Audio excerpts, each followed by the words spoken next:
அஸ்ஸலாமு அலைக்கும் வரஹ்மத்துல்லாஹி வபரகாத்துஹு. வணக்கம். நாம் இன்று தரம் 11 மாணவர்களுக்கு இறுதியாக ஒரு ஃபர்ஸ்ட் டைம் பேப்பர் ஒன்று உங்களுக்கு வழங்கப்பட்டது. அந்த வினாத்தாளில் உள்ள 1 தொடக்கம் 15 வரையான கேள்விக்கான விளக்கங்கள் தரப்பட்டது. இன்று அந்த பகுதி ஒன்றில் இருக்கக்கூடிய மீதி பகுதிகளை பற்றி தான் பார்க்க இருக்கின்றோம். ஸோ நேரடியாக இந்த 16வது கேள்வியை பற்றி பார்ப்போம். இந்த 16வது கேள்வியை பாருங்க பிள்ளைகள். ஆர் சமன் ஏ இன் கீழ் 1 - a எனும் சமன்பாட்டில் ஏயை எழுவாயாக்குக என்று சொல்லப்படுது. நீங்கள் 10ஆம் ஆண்டில் சூத்திரம் என்ற பாடம் படிச்சிருப்பீங்க.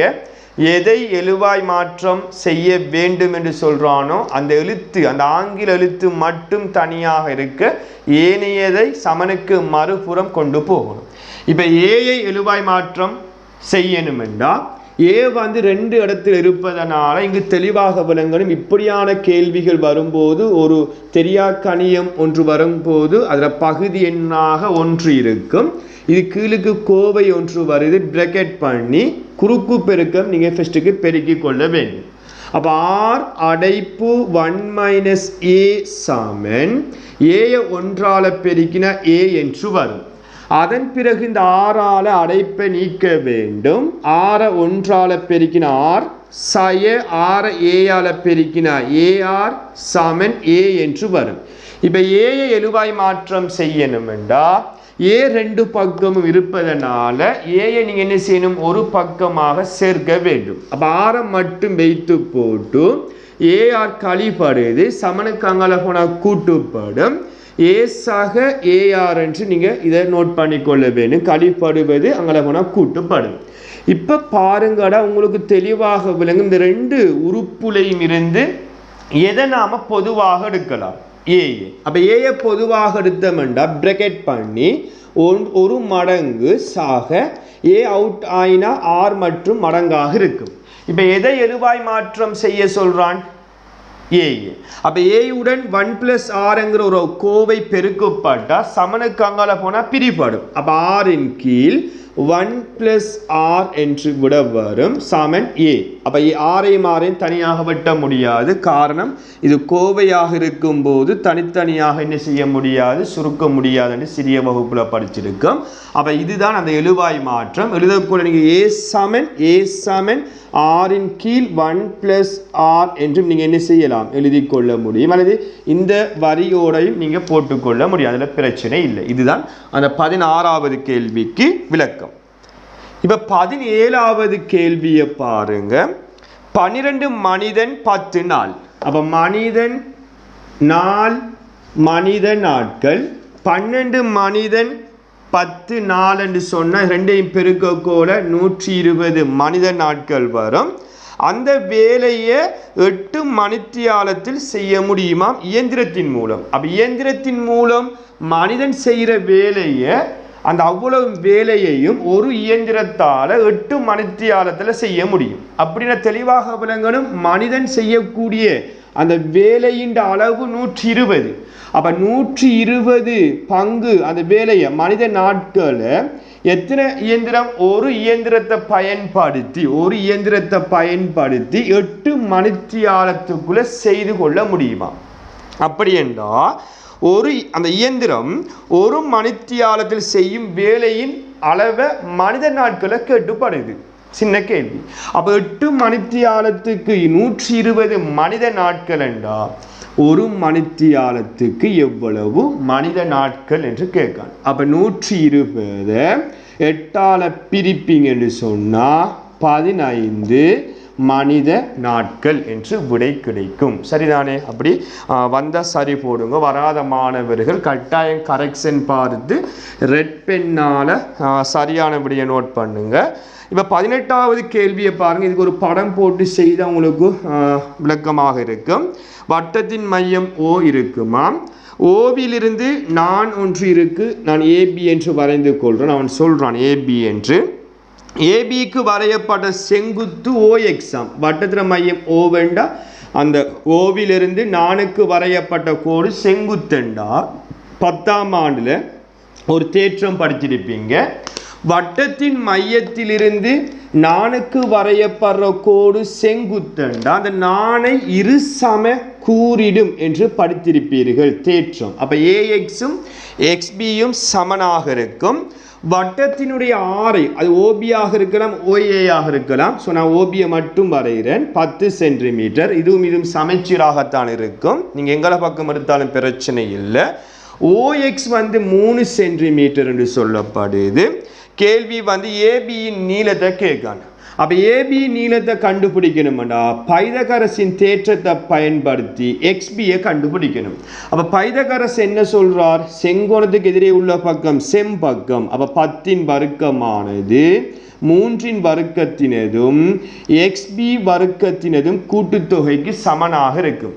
அப்போ இதில் என்ன ஒரு பிரச்சனைன்னு சொன்னால் பிள்ளைகள் இதில் விட சேடு வடிவத்தில் வரும். இதில் கேள்வி திருத்திருக்க வேண்டும். எப்படி என்று சொன்னால் இப்போ 100 என்று சொன்னால் இது எத்தனை வருது? 3 வர்க்கம் 9. அப்போ இது 3ஆக இருக்காது. நீங்கள் ஒரு 6 சென்டிமீட்டர் இதை மாற்றிக்கொள்ளுங்க. சரி, அந்த கேள்வியை நீங்கள் OX 6 சென்டிமீட்டர் எடுத்துக்கொள்ளுங்க. அப்போ 6 வர்க்கம் என்று போட்டால் தான் உங்களுக்கு அந்த வர்க்கம் மூலம் தெரிஞ்ச பெருமானம் வரும் பிள்ளைகள். ஸோ அதை மாற்றிக்கொள்ள வேண்டும். அப்போ 36 கூட்டுப்படுது. சமனுக்கு அங்கால போனால் கழிப்பட்ட 64 வரும். வர்க்கத்தை இல்லாமல் செய்யும் போது இவருக்கு ருட் போட்டிங் என்று சொன்னால் இந்த 64ங்கிறது 8வது சதுர எண் என்பதனால 8 சென்டிமீட்டர் என்று வரும். XB இப்போ ஏபியை கேட்டால் இந்த XBயினுடைய 2 மடங்கு தான் AB. அப்போ 8 சென்டிமீட்டரை 2ஆல் பெருக்கும் போது 16 சென்டிமீட்டர் என்று அந்த வட்டத்தினுடைய நான் ஆக கிடைக்கும். அந்த கேள்வி OX 3 என்று தாரான். நீங்கள் அதை 6ஆக மாற்றி செய்து பார்த்து கொள்ள வேண்டும். பாருங்க, ஒரு ஒருங்கமை சமன்பாடு மாதிரி ஒரு கேள்வி ஒன்று தரப்படுது. 2x ஆக y சமன் 6, x ஆக 2y சமன் 9 எனின் சமன்பாட்டை தீர்க்காமல் x + y பெருமானம் யாது? அப்போ இப்படியான ஒரு கேள்வி வந்தா பிள்ளைகள் சில மாணவர்கள் ஒருங்கமை சமன்பாடு மாதிரி தீர்த்து தனித்தனியாக அந்த எக்ஸையும் வையையும் கண்டுபிடி செய்யக்கூட டைம் பேய்ச்சிடும். அதுக்கான விடையும் உங்களுக்கு சில நேரம் புள்ளிகள் வழங்கப்பட மாட்டாது. இப்படியான கேள்விகள் வரும்போது இலகுவான ஒரு மெதட் வளமை போன்று செய்வது போன்றுதான் ஃபர்ஸ்ட்டுக்கு சமன்பாட்டுக்கு பேர் வைக்கிறேன். நான் இலக்கம் சார்பாக 1ஆம் சமன்பாடு 2ஆம் சமன்பாடு என்று பெயர் வைத்துக் கொள்கிறேன். முதலாவது இதை கூட்டணும் அல்லது கழிக்கணும். கூட்டும் போது இந்த x + y வராட்டி கழித்து பார்க்க வேண்டும். இந்த ரெண்டுலையும் உங்களுக்கு வேற மெத்தட்ல வராது. ஒன்று கூட்டக்கோட அவன் தந்த கோவை வரும் அல்லது கழிக்கும் போது வரும். ஃபர்ஸ்ட்டுக்கு கூட்டி பார்ப்போம். 1ஐயும் 2ஐயும் கூட்டுவோம். கூட்டும் போது x + y வராவிட்டால் கழிக்கும் போது அந்த விடை கிடைக்கும். அப்போ கூட்டக்கோல 2x 1x 3x 1yயும் 2yயும் 3y. அப்போ அங்காலையும் கூட்டுங்க 9 மாறும் 15.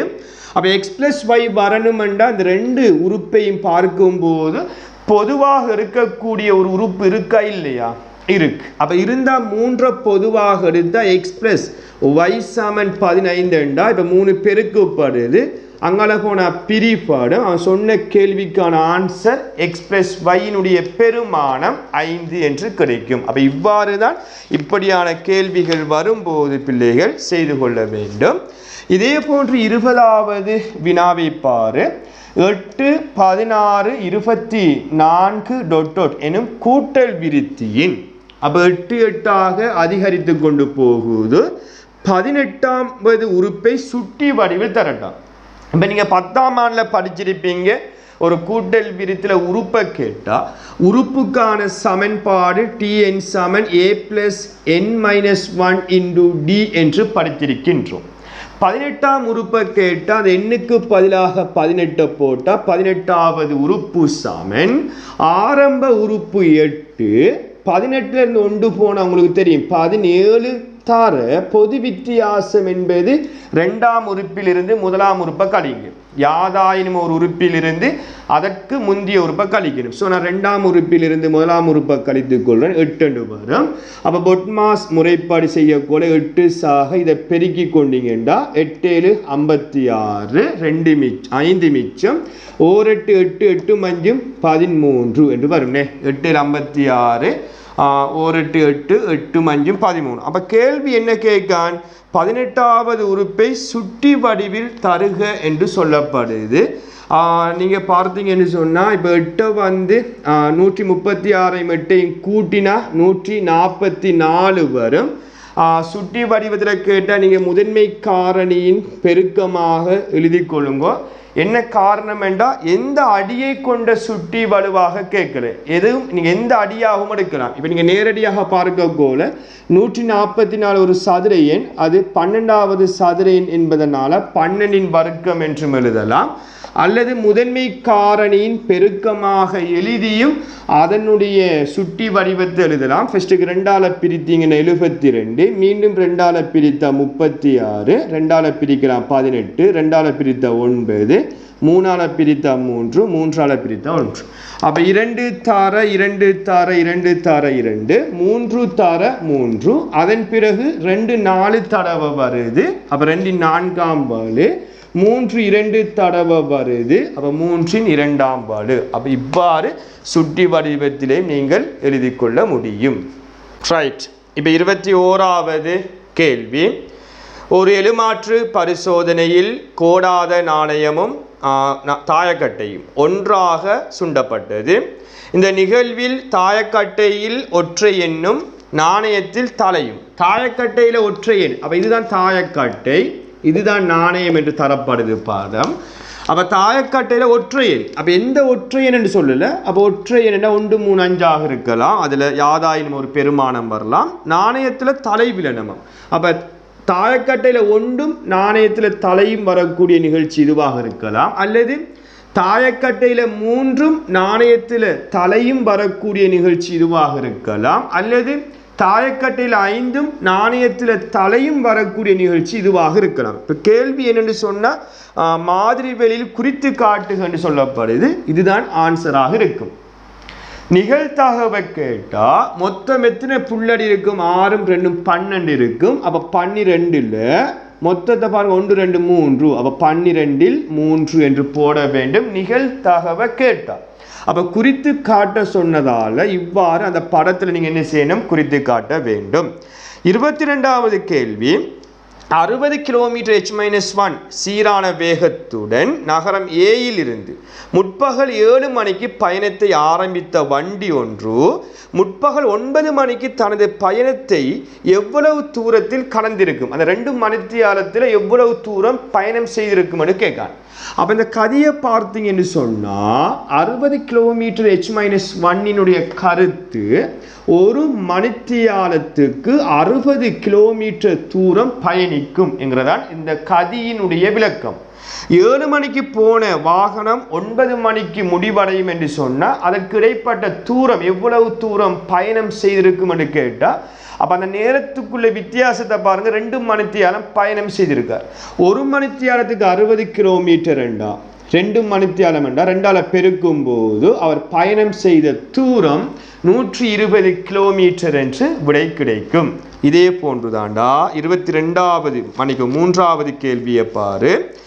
சமபக்க முக்கோணியின் 3 உச்சிகளும் வட்டத்தின் பரிதியில் அமையுமாறு. அப்படியே BC. அப்போ சமபக்க முக்கோணியின் என்ன? 3 பக்கமும் சமனண்டா இன்னும் ஒரு விஷயம் இருக்கு, 3 கோணமும் எப்படி இருக்கும்? சமனாக இருக்கும். அதையும் போட்டுக்கொள்றேன். ஓகே. வட்டத்தின் மையம் O என்று சொல்லப்படுது. எக்ஸின் பெருமானத்தை கேட்கான். அந்த எக்ஸின் பெருமானம் எங்கே வரும் என்று சொன்னால் அது தரல இந்த மையத்தில் வரும். சரியா? இவ்வளவு எக்ஸ் இருக்கு. அப்போ தெளிவாக விளங்கணும் உங்களுக்கு தேற்றம் ஒன்று. இது வட்டத்தின் மையத்தில் எதிரமைக்கும் கோணமானது அதே ஆரைகள் அதன் எஞ்சிய பரிதியில் எதிரமைக்கும் கோணத்தின் 2 மடங்கு. அப்போ எக்ஸ் வந்து வட்டத்தில் மையத்தில் இருக்கும். ஸோ 60 2ஆல் பெருக்கும் போது அந்த எக்ஸினுடைய பெருமானம் 120 பாகை என்று கிடைக்கும். இதே போன்று இப்போ 24வது கேள்வியை பாருங்க பிள்ளைகள். ஒரு வரைஃப் ஒன்று தரப்படுது. ரைட். உங்களுக்கு அதை 24 நான் உங்களுக்கு 24 25 இப்போது தனியாக விளங்கப்படுத்தி கொள்கிறேன். ரைட். இப்போ 24வது கேள்வி. காட்டப்பட்ட வரைஃபின் படித்திறனை கேட்கான். அப்போ உங்களுக்கு தெரியும் இது ஒரு நேர்கோட்டு வரைவு y அச்சு இது x அச்சு இதில் ஒரு ஆள்கூறு தரப்படுது 2,3 படித்திறனை கேட்டால் 2 ஆள்கூறு தேவை நீங்கள் 10ஆம் ஆண்டில் படிச்சிருப்பீங்க 2 ஆள்கூறு தேவை இது உற்பத்தி கூடாக போகிறதால நிச்சயமாக உங்களுக்கு ஒரு ஆள்கூறு எடுத்துக்கொள்ள முடியும் 0,0 அப்போ 0,0 ஒரு ஆள்கூறு 2,3 மற்றும் ஒரு ஆள்கூறு படித்திறன் என்று சொன்னால் y ஆவியின் கீழ் x ஆவி இதுக்கு பேர் வைத்தீங்கன்னா x1 இது y1 x2 y2 முதல் வார அச்சு x அச்சு அதன் பிறகு வார அச்சு y அச்சு y ஆவி என்ற ஆள்கூறு வித்தியாசம் இப்போ நீங்கள் y2லேருந்து y1 கழிப்பீங்கன்னு சொன்னால் கீழுக்கு x2லேருந்து x1 கழிக்கணும் நீங்கள் விரும்பு அதாவது மேலுக்கு x அச்சு வராது கீழுக்கு தான் x ஆள்கூறு வித்தியாசம் மேலுக்கு y ஆள்கூறு வித்தியாசம் அதை மாற்றக்கூடாது அப்போ நான் y2லேருந்து y1 கழிக்கணும் அப்போ 3லேருந்து 0 கழித்தா x2லேருந்து x1 கழிக்கணும் மாற்றி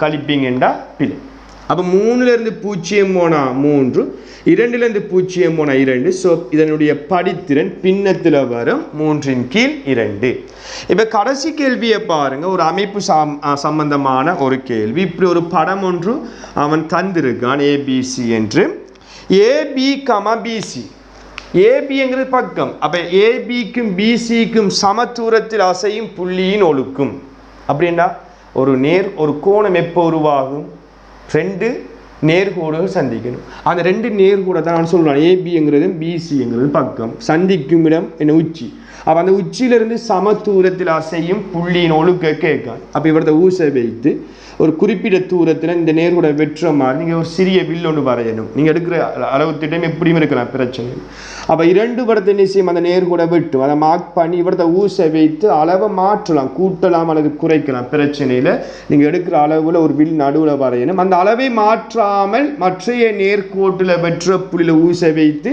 மறுபடியும் வெட்ட வேண்டும் இந்த 2 வெற்ற புள்ளியையும் இந்த பிஐ மைனஸின் அடிமட்டத்தை வச்சு அந்த லைன் போட வேண்டும் அதன் பிறகு இந்த ஒழுக்குடைய பெயர் தான் கோண இரு சமக்கூறாக்கி என்று படிச்சிருப்பீங்க அடுத்தது B,C அப்போ ஒரு நேர்கோடுக்கு 2 நிலைத்த புள்ளி இருக்கும் அதான் இந்த B,C என்று சொல்கிறான் கமா போட்டு சொல்கிறான் B,C என்றால் இந்த நேர்கோடை என்ன செய்ய போகிறோம் இரு சமக்கூறாக்க போகிறோம் அப்போ பியில் ஊசை வச்சு நீங்கள் விரும்பின அளவு திட்டம் கூட்டலாம் குறைக்கலாம் ஸோ மேலுக்கு ஒரு வில் கீழுக்கு ஒரு வில் அந்த அளவை மாற்றாமல் சியில் ஊசை வச்சு மேலுக்கு ஒரு வில் கீழுக்கு ஒரு வில் 2ஐயும் என்ன செய்யணும் அடிமரத்தை வச்சு இணைத்து கொண்டீங்கன்னா அந்த 2 ஒழுக்குகளும் சந்திக்கும் புள்ளியை அப்போ ஏற்கனவே வரைந்த ஒழுக்கும் இப்போ வரைந்த ஒழுக்கும் என்ன செய்யும் சந்திக்கும் அந்த சந்திக்கின்ற புள்ளியை எக்ஸ் என்று பெயர் வைக்கட்டாம் அப்போ இந்த ஒழுக்கு சரியாக வரைந்த ஒரு புள்ளியும் நேர்கோட்டுக்கு சமதூரத்தில் அசையும் புள்ளியின் ஒழுக்கு அந்த ஒழுக்கினுடைய பெயர் தான் பக்க இரு சமக்கூறாக்கி